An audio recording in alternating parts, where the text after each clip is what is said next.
Good evening student. तो बच्चों आप सभी कैसे हैं? आज हम आपके विराम चिन्ह के बारे में पढ़ेंगे, व्याकरण के लिए विराम चिन्ह के बारे में पढ़ेंगे, जो कि आपके बोर्ड एग्जाम के लिए बहुत इंपॉर्टेंट होंगे।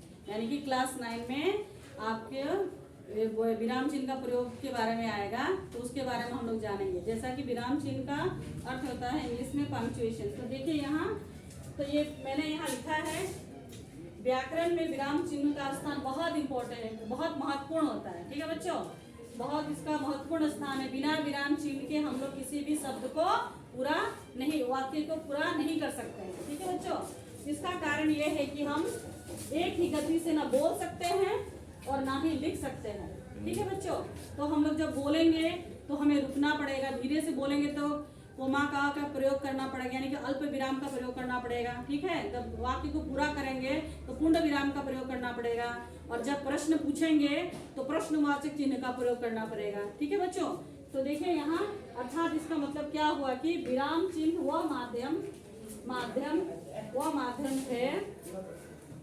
माध्यम अथवा यंत्र है जिससे लेखक या हम अपने विचारों को व्यवस्थित रूप में प्रकट करते हैं। ठीक है, विराम चिन्ह वो माध्यम जिसके द्वारा, या यंत्र कहेंगे, जिसके माध्यम से हम अपने वाक्य को, या लेखक जो कहानी लिखते हैं, कविता लिखते हैं, या अपने विचारों को प्रकट करते हैं, उनको पूर्ण विराम या कोमा या प्रश्नवाचक चिन्ह या अन्य चिन्हों के माध्यम से उन्हें व्यवस्थित रूप देते हैं। ठीक है बच्चों, तो आइए जानते हैं हिंदी में कितने विराम चिन्ह होते हैं।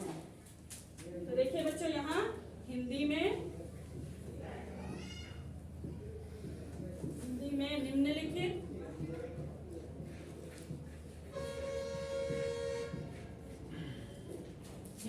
निम्नलिखित विराम चिन्हों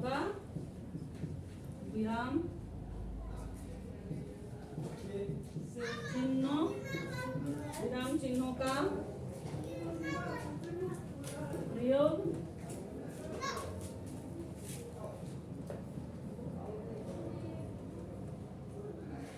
होता है।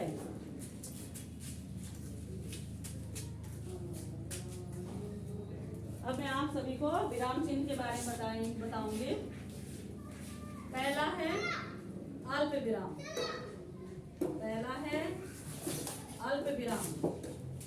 ठीक है बच्चों, दूसरा है अर्ध विराम।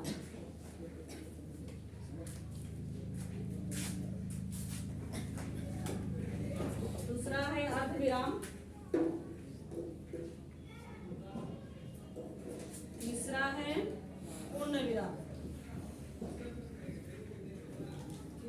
पूर्ण विराम। चौथा है प्रश्नवाचक चिन्ह।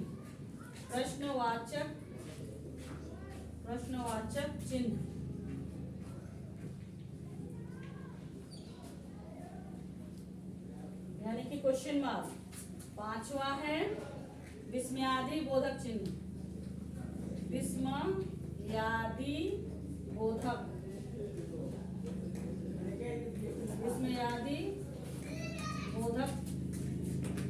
चिन्ह। छठा है योजक चिन्ह।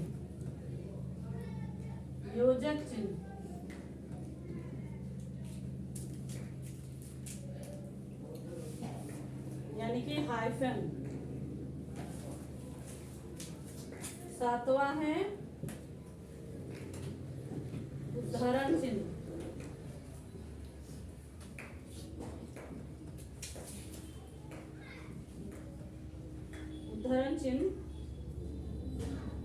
जिसको हम लोग इन्वर्टेड कॉमा कहते हैं इंग्लिश में। आठवां है कोष्टक, यानी कि ब्रैकेट।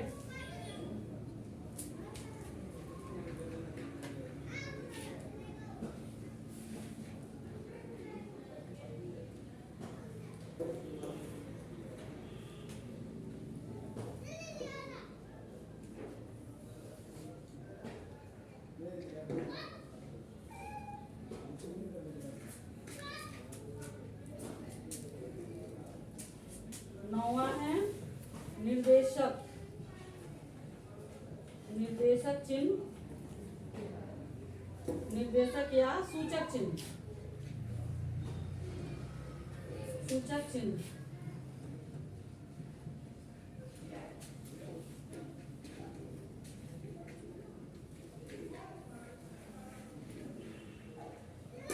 तो इस प्रकार से बच्चों यहाँ देखिए हिंदी में निम्नलिखित विराम चिन्हों का प्रयोग होता है। पहला है अल्प विराम यानी कि कोमा, दूसरा है अर्ध विराम यानी कि सेमीकोलन, तीसरा है पूर्ण विराम यानी कि फुल स्टॉप इंग्लिश में, प्रश्नवाचक क्वेश्चन मार्क, विस्मयादि बोधक एक्सक्लेमेटरी साइन, उसके बाद में छठा है योजक चिन्ह हाइफन, और सातवां है उद्धारक यानी कि इन्वर्टेड कोमा, आठवां है कोष्टक यानी कि ब्रैकेट्स, और नौवां है निर्देशक या सूचक चिन्ह डेश या कॉलन। ठीक है बच्चों, तो हमने बच्चों यहाँ देखिए हम लोग विराम चिन्ह का वाक्य में कैसे कौन कौन से विराम चिन्ह का वाक्य में प्रयोग किया जाता है उसके बारे में हम लोगों ने जाना, और हिंदी में कितने विराम चिन्ह होते हैं, निम्नलिखित विराम चिन्ह होते हैं उसके बारे में हम लोगों ने जाना। और यहाँ अल्प विराम का कौन सा साइन होता है, कौन सा चिन्ह होता है उसको जाना, अर्ध विराम का कौन सा चिन्ह है, किस प्रकार से चिन्ह है उसको जाना हम लोगों ने, पूर्ण विराम का किस प्रकार से चिन्ह होता है उसको जाना, प्रश्नवाचक के बारे में जाना, विस्मयादि बोधक के बारे में जाना, और योजक चिन्ह के बारे में जाना, उदाहरण चिन्ह किस प्रकार से होता है उसके बारे में जाना हम लोगों ने बच्चों, और कोष्टक किस प्रकार से होता है उसे जाना। अंतिम है निर्देशक या सूचक चिन्ह यानी कि जो डेश कॉलन किस प्रकार से होता है उसको जाना हम लोगों ने। तो बच्चों आगे हम लोग वाक्य में इन चिन्हों का किस प्रकार से प्रयोग करेंगे उसको जानेंगे। ठीक है बच्चों, तो आज मैं कुछ प्रश्न दे रही हूँ उसका समाधान आप कीजिएगा। ठीक है,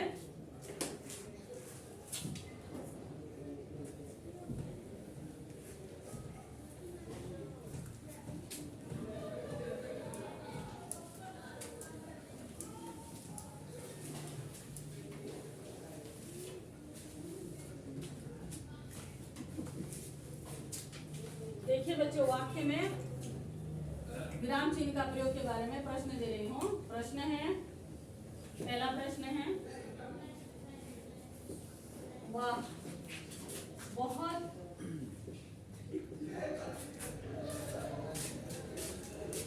खूबसूरत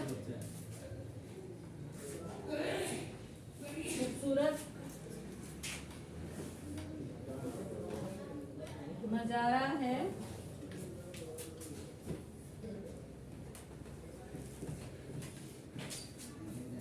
वाक्य के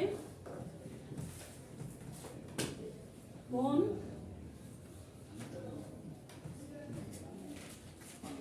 सा भेद है। तो बच्चों आपके एग्जाम्स में परीक्षा में जो कक्षा 9वीं के जो एग्जाम्स होंगे उसमें जो क्वेश्चन पूछे जाएंगे वो एमसीक्यू होंगे। ठीक है बच्चों, यानी कि विकल्प वाले होंगे। तो बच्चों इसका देखिए, इसका विकल्प होगा, पहला विकल्प है प्रश्नवाचक, दूसरा है विस्मयादि बोधक, तीसरा है पूर्ण विराम, और अंतिम है निषेधवाचक।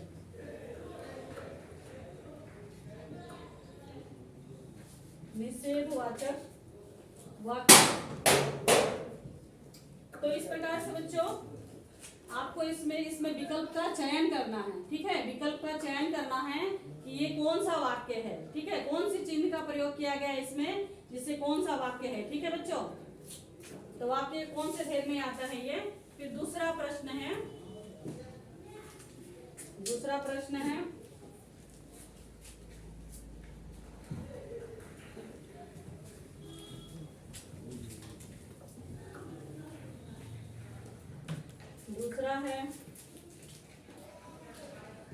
तुम कहाँ जा रहे हो।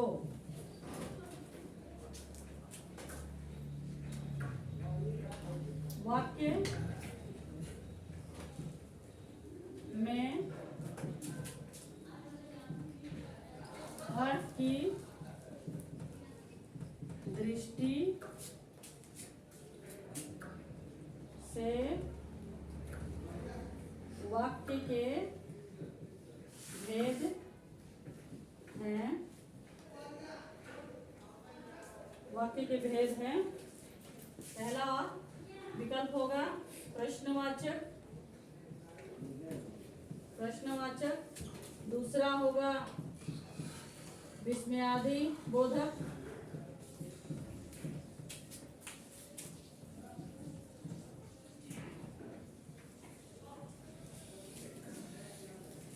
तीसरा होगा निषेधवाचक।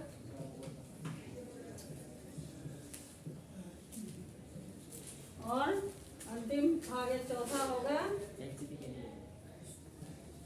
सार्थक वाक्य।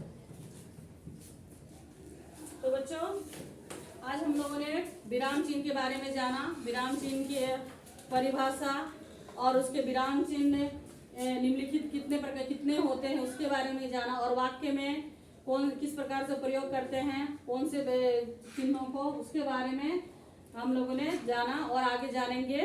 तो बच्चों, आशा है कि मेरे द्वारा दी गई जानकारी आपको पसंद आई होगी और आप इसे पढ़ें, समझें और परीक्षा की अच्छी तरह से तैयारी करें और दूसरे बच्चों को भी शेयर करें ताकि वो बच्चे भी अच्छी तरह से पढ़ें और मेरे द्वारा दी गई जानकारी का लाभ उठा सके। धन्यवाद।